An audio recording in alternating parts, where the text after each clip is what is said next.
camper devant une salle de spectacle pour être au premier rang le soir d'un concert. Est-ce que vous seriez prêt à faire ça pour votre idole? Eux n'hésitent même pas, ils sont fans.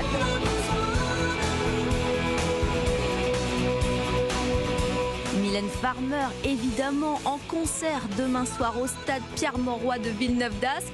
La première date de sa tournée Nevermore. 4 ans qu'elle n'est pas montée sur scène. Imaginez l'événement pour les fans. Ah oui, mais c'est pas de l'amour, c'est de la rage, c'est un culte. C'est votre reportage Europe 1 et vous. Ce matin, Lionel Gougelot nous présente ces passionnés de Mylène Farmer qui campent parfois depuis, certains, j'ai entendu, un mois sur le parvis du stade. Écoutez ça.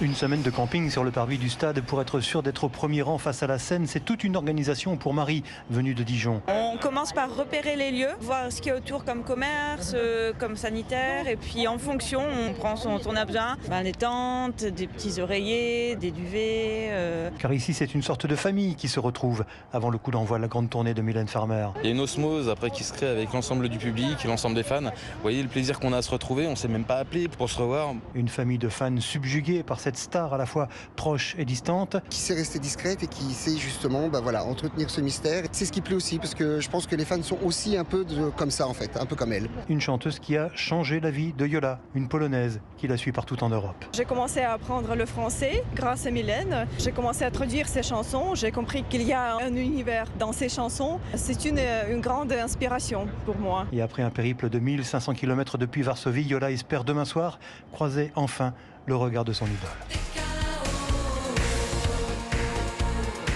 Reportage Europe 1 et vous de Lionel Gougelot, fan de Mylène Farmer aussi, j'en suis certaine. On lui demandera. Ah oui, ça on lui demandera. Il a des t-shirts. Oui, voilà, exactement. Non mais attendez, c'est 45 000 personnes attendues à Lille quand même ce